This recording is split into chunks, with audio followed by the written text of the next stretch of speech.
Hello नमस्कार, मैं हूं दीपक और आप देख रहे हैं डीएसके टॉक्स। आइए बात करते हैं वेब सीरीज पंचायत के सीजन नंबर 4 की। ये सीजन नंबर 4 आई थिंक 23 जून को रिलीज हुआ था।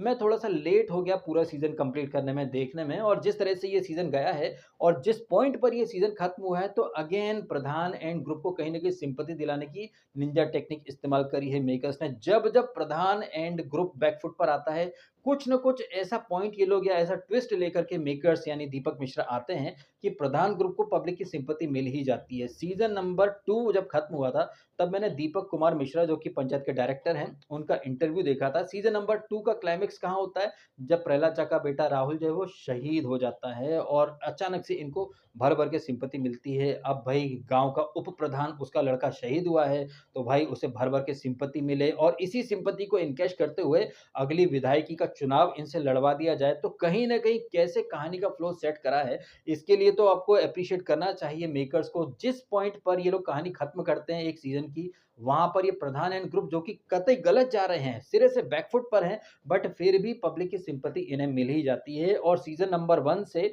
पब्लिक की नजरों में विलेन किसको बनाया गया है? भूषण को, क्रांति देवी को, विनोद को, माधव को। ये जो लोग हैं, देखा जाए तो गलत नहीं है। भूषण के जो मुद्दे रहे हैं, गांव में सड़क बन जाए, गांव में सबको इक्वली सारी चीजें मिले, जैसे कि पूरब और पश्चिम में जो ये भेदभाव करते हैं। सोलर लाइट वाला आपने देखा था पहले सीजन में, अपने ही वार्ड मेंबर्स को ये सौगात दी थी प्रधान जी ने कि सब अपने-अपने घर के बाहर वो सोलर लाइट लगवा लो। फिर बाद में कैसे सचिव जी अपने हक के लिए लड़ते हैं, ये आपने देखा ही है। कहने का मतलब ये है कि प्रधान जी हों या सचिव जी हों या विकास हो या प्रहलाद चा, जब तक ये लोग पावर में थे, इन्होंने कोई ढंग का काम नहीं करा। अगर ये लोग ढंग का काम करते, तो इसको बनराकस को मुद्दे बनाने का मौका ही नहीं मिलता। इनफैक्ट बनराकस तो बनराकस, इस सीजन में आपको एक नया कैरेक्टर देखने को मिलता है, जो कि है मंजू देवी के पिताजी, जो आते से ही कहते हैं कि भगवान सब देख रहा है, अच्छा कर्म करोगे तो अच्छा फल मिलेगा। कहने का मतलब ये कि उन्होंने आते से ही एक माहौल सेट कर दिया था कि इस बार के चुनाव में जो है ये मंजू देवी हार रही हैं। और जैसा कि आपने देखा था प्रोमोज आ रहे थे, उसमें गाना बज रहा था कि कक्षा के अध्यापक को ही पढ़ा गए, जो पर्ची चिट्ठी ऐसा करके गाना था, नजर हटी दुर्घटना घटी। तो वो गाना जो था वो भी एक हिंट था कि भाई इस सीजन में दुर्घटना घटने वाली है। अच्छा, दुर्घटना से हमें याद है कि सीजन 3 का जो एंडिंग पॉइंट था, वहां पर एक दुर्घटना घटित होती है। आपने देखा कैसे फाइट ऑफ फुलेरा होती है, वहां पर एक दूसरे से सब फाइट करते हैं। इसी दौरान प्रधान जी के शोल्डर पर गोली लग जाती है। अब जैसे 2015 में पूरे देश में एक सवाल पैदा हुआ था कि कटप्पा ने बाहुबली को काहे मारा, उसी तरह से पिछले साल हमारे देश में एक और सवाल दौड़ पड़ा कि भाई प्रधान जी को गोली किसने मारी। अगर आपने ये सीजन देख लिया है, तो आप अच्छे से समझ चुके हैं कि प्रधान जी क्या नेक्स्ट लेवल की पॉलिटिक्स पॉलिटिक्स खेलते हैं। कैसे उन्होंने खुद ही को गोली लगवा ली और कैसे इस सीजन के एंड में वो सारे लड्डू उठा उठा करके फेंक रहे हैं। चुनाव हारने के बाद हमारा वर्चस्व था, है और रहेगा। ये प्रधान जी जिनके कि इस शोल्डर पर गोली लगी है, लेकिन सीरीज के एंड मतलब क्लाइमेक्स में वो उसी हाथ से उठा करके पराते फेंक रहे हैं, भारी भारी फर्नीचर उठा के फेंक रहे हैं। तो वाकई में गोली लगी थी या नहीं लगी थी, और ये गोली किसने चलवाई, इसका जवाब आपको मिल जाता है। गोली किसी और ने नहीं, वो जो एमपी बने हैं, जिनका रोल स्वानंद किरकिरे साहब निभा रहे हैं। तो यहाँ पर आपको एक अलग ही राजनीतिक गेम, एक पॉलिटिकल सिनेरियो देखने को मिल रहा है कि जहाँ भूषण के साथ विधायक है, विधायक का वो छुट्टन वगैरह है, वहीं दुबे जी उर्फ भूतपूर्व प्रधानपति की टीम में आ चुके हैं एमपी साहब यानी कि दद्दा जी, जो कि विधायक चंद्रकिशोर को चंदू चंदू बोलते हैं। और अब एक टीम में एमपी है, एक टीम में एमएलए है। हालांकि एमपी साहब का इतना ओपन और प्रचंड सपोर्ट होने के बावजूद प्रधान जी एंड टीम चुनाव हार जाती है। ये बहुत बड़ा वाला सेटबैक है, बहुत बड़ी वाली बेइज्जती है। लेकिन अगले सीजन के लिए जो नैरेटिव सेट किया गया है, कहते हैं ना शाहरुख खान के अंदाज में कि कुछ जीतने के लिए कुछ हारना पड़ता है। तो प्रधानी हार करके अगर विधायकी मिल रही है प्रहलाद चा को या फिर प्रधान जी के टीम को, तो भाई ये तो मतलब लॉटरी लगने जैसा है। क्योंकि गांव में सड़क कौन नहीं बनने दे रहा है? सड़क नहीं बनने दे रहा है विधायक, जो कि अब पूर्व विधायक हो चुका है। विधायकी का चुनाव आने वाला है, एमपी साहब जो हैं इनका जबरदस्त सपोर्ट है। इस सीजन में आपने देखा इनकम टैक्स की रेड पड़ती है, लेकिन एमपी साहब के कॉल के बाद वो रेड जो है वो रफा-दफा हो जाती है। तो एक तरफ एमएलए है, एक तरफ एमपी है। और जिस तरीके से मेकर्स यानी कि टीवीएफ ने पंचायत के सीजन नंबर 1 से लेकर अब तक यानी सीजन नंबर 4 तक जो नैरेटिव हमें दिखाया है, वहाँ एक चीज़ आपने अक्सर महसूस करी होगी कि सीजन खत्म होता है सेटबैक से, सेटबैक के बाद एक ज़बरदस्त वाला कमबैक होता है। और ये वाला जो सीजन है, इसमें आपने सचिव जी का एक कमबैक तो देख ही लिया। वो पिछली बार एग्ज़ाम में फेल हो गए थे, इस बार वो 97.6 परसेंटाइल वगैरह लेकर के आए हैं। अब वो एमबीए करने के लिए किसी कॉलेज में जाएँगे, या नहीं जाएँगे, या विधायकी के चुनाव में वो प्रहलाद चा का साथ देंगे? क्या ये वन राक्षस अपनी खुन्नस निकालेगा, व्यक्तिगत दुश्मनी है, बदला तो हम लेंगे वाले अंदाज में वो सचिव जी को धोबी का कुत्ता बनाएगा या नहीं बनाएगा? सचिव जी वन राक्षस से बचने के लिए क्या-क्या तिकड़म भिड़ाते हैं? प्रहलाद चा और विकास का क्या होगा? विकास अब क्या ठीक तरीके से पंचायत में काम कर पाएगा? इन शॉर्ट ये जो ज़बरदस्त वाला ताना वाला मेकर्स ने बुना है, ज़बरदस्त वाली ये जो खिचड़ी बनाई है मेकर्स ने, इस खिचड़ी को पकने में और प्रिपेयर होने में कम से कम 4 से 5 सीज़न और लग जाएँगे। मुझे बड़ी हँसी आती है जब लोग कहते हैं कि कन्फर्म ब्रेकिंग न्यूज़ पंचायत का 5वां सीज़न आएगा। जिस तरीके से कहानी जा रही है, अगले 5 सीज़न और आ जाएँ तो कोई आश्चर्य मत कीजिएगा, क्योंकि यहाँ से पॉलिटिक्स पॉलिटिक्स जो है वो नेक्स्ट लेवल पर जा चुकी है। अब तक तो भूषण और प्रधान जी ही थे आमने-सामने, अब एमपी वर्सेस एमएलए, और इस सीज़न में तो रिंकी जी और ये जो सचिव जी हैं, ये इलू-इलू भी कर चुके हैं, तो अगले सीज़न में इनका ये इलू-इलू और नेक्स्ट लेवल पर जाएगा या नहीं जाएगा, ये सब प्रिपेयर करने में ये लोग 1-2 सीज़न और निकाल देंगे। खैर ये तो बातें हुई पंचायत वेब सीरीज़ के फ्यूचर के बारे में कि आगे आपको देखने को क्या मिल सकता है, क्या नहीं मिल सकता है।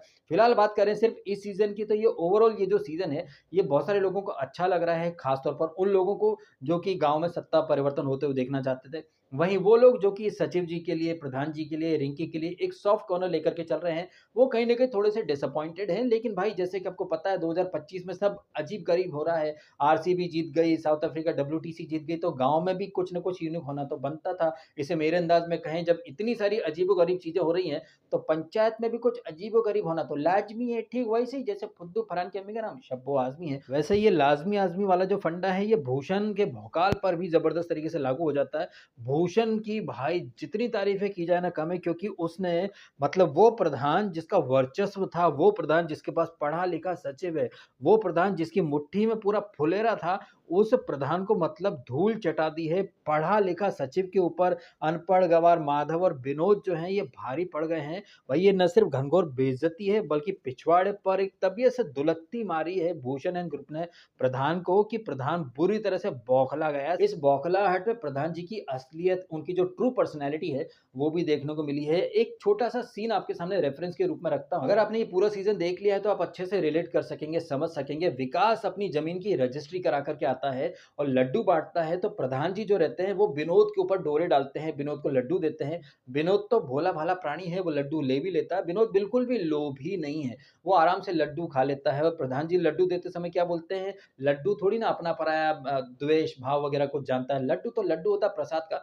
लेकिन जब भूषण चुनाव जीत जाता है और यही विनोद जब लड्डू लेकर के आता है, तो प्रधान जी जो कि 2-3 एपिसोड पहले बड़ी-बड़ी बातें कर रहे थे कि लड्डू में कौन-सा बैरभाव होता है, ये तो प्रसाद समझ के, मिठाई समझ के ले लो। लेकिन यही प्रधान जी जो है वो इसके विनोद के हाथ से लड्डू नहीं खाते हैं। विनोद को अपनी साइड लेने के लिए पूरा छल-कपट, मतलब सेवइयाँ खिलाई जा रही हैं, पूड़ी खिलाई जा रही हैं, लेकिन विनोद इस सीज़न को खा गया है। क्या डायलॉग देता है कि हम गरीब हैं, लेकिन हम गद्दार नहीं हैं। अब यहाँ पर जो मेकर्स हैं, उनका एक ज़बरदस्त वाला एक अंदाज़ देखिए कि कितनी छोटे से में उन्होंने कितना बड़ा वाला एक पॉइंट एस्टेब्लिश कर दिया। एक तरफ विनोद है, वो गरीब है लेकिन वो गद्दारी नहीं करता, वो अपनी टीम से लॉयल है। वहीं प्रधान जी जो कि ऑलरेडी प्रहलाद चा हैं, सचिव जी हैं, विकास इनके साथ है, बट मतलब के लिए वो गधे को भी बाप बना सकते हैं। मतलब ये जो प्रधान जी हैं, ये किसी भी हद तक जा सकते हैं। यहाँ पर एक चीज़ एस्टेब्लिश हो सकती है या कर दी है मेकर्स ने, कि चुनाव जीतने के लिए प्रधान जी ने ज़रूर अपने शोल्डर पर खुद ही गोली चलवा ली होगी, क्योंकि उन्हें पता है कि काम तो उन्होंने 2 कौड़ी का करवाया नहीं है।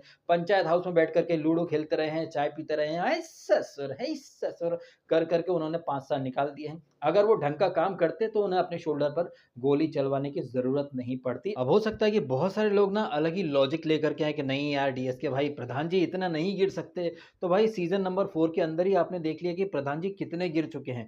प्रहलाद चा बिल्कुल भी फ़ेवर में नहीं है कि भाई वो विधायकी का चुनाव लड़ें, लेकिन अपने वर्चस्व को बचाने के लिए प्रधान जी किस हद तक प्रहलाद को कन्विंस कर रहे हैं कि तुम्हारा लड़का शहीद हुआ है, तुमको सिंपैथी मिलेगी, पॉलिटिक्स पॉलिटिक्स, और एमपी तो अपनी रोटियाँ सेक ही रहा है। अब प्रहलाद चा के कंधे पर बंदूक रख कर के प्रधान जी और एमपी जो है वो अपनी रोटियाँ सेकना चाहते हैं।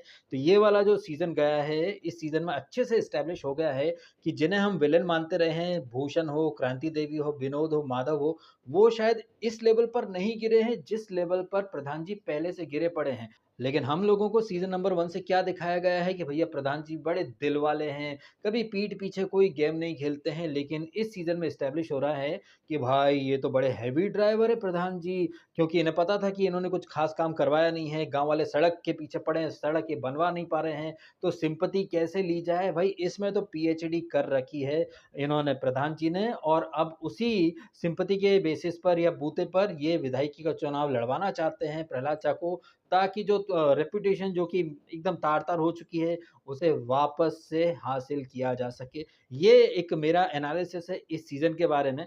अब यहाँ पर प्रधान जी ही मेन विलेन के तौर पर उभर कर के आए हैं। सचिव जी तो भाई वो रिंकी के चक्कर में, लड़की के चक्कर में पगलाया घूम रहा है, क्या घंटा एमबीए कर पाएगा। लेकिन हाँ, इस सीज़न में सचिव जी ने वो छुट्टन के मुँह पर मुक्का मार के कहीं न कहीं रिंकी के दिल में अपने लिए जगह तो बना ही ली है। रिंकी और ये इलू-इलू भी करने लग गए हैं। अब सचिव जी जो हैं वो इलू-इलू के चक्कर में गाँव में ही रह जाएँगे या फिर एमबीए करने के लिए किसी और कॉलेज में जाएँगे। अगर वो किसी और कॉलेज में या किसी और शहर में जाएँगे, तो ये विधायक क्या वहाँ पर भी कुछ खुराफाते करेगा या नहीं करेगा? ये सब तो ख़ैर आने वाले सीज़न की बातें हैं। अच्छा, सीज़न से हमको ना एक बात और याद आई मित्रों कि हर सीज़न की तरह इस सीज़न में भी आपको विंटर यानी सर्दी की रुत दिखाई गई है। सर्दी का मौसम मतलब भाई खेत खलिहान भरे रहते हैं, कहीं सरसों होती है, कहीं गेहूँ, खेतों में पानी दिया जाता है, गाँव में कोहरा छाया रहता है, लोग आग जला कर के हाथ तापते हैं। ऐसा कोई सीन आपको पंचायत के किसी भी सीज़न में दिखाई नहीं दिया। यहाँ पर भी आप देख रहे हैं हर कोई स्वेटर पहने हैं, कोई कान में टोपा लगाया है, कोई रज़ाई में है, कोई कंबल में है। लेकिन मजाल क्या कि आपको कहीं पर भी खेत भरे एकदम लहलहाते दिखें, खेतों में कोई पानी दे रहा हो, गाँव में कोहरा हो, धुंध छाई हो, तो कहने को भाई हर कोई हाथ रगड़ता बहुत ठंडे, लेकिन आपको चिलचिलाती धूप दिखाई देती है। कहीं कोहरा या फिर जो अलाव तापते हैं उसका कहीं नामो-निशान नहीं है। तो ये चीज़ ना मुझे देखते से ही खटक गई कि भैया अप्रैल में और मार्च, अप्रैल, मई में शूट हुआ है ये पूरा सीज़न, जैसे कि खबरें भी आई थी, और जिस तरह से माहौल है, जो धूप है, उसे देख कर के लग रहा है कि भैया सब एक्टिंग कर रहे हैं। गर्मी को ज़बरदस्ती में स्वेटर पहन कर के जनवरी, दिसंबर बना दिया गया है। खेत पूरे खाली पड़े हैं, गाँव में कहीं कोई कोहरा, धुंध का नामो-निशान नहीं है, लेकिन एक्टिंग देखो बहुत ठंडे, तो ये थोड़ा-सा नकलीपना वाला एहसास देखने को मिला है मुझे। ये मेरा मानना है भाई साहब। आपका क्या मानना है? कमेंट अवश्य कीजिएगा। Thank you so much.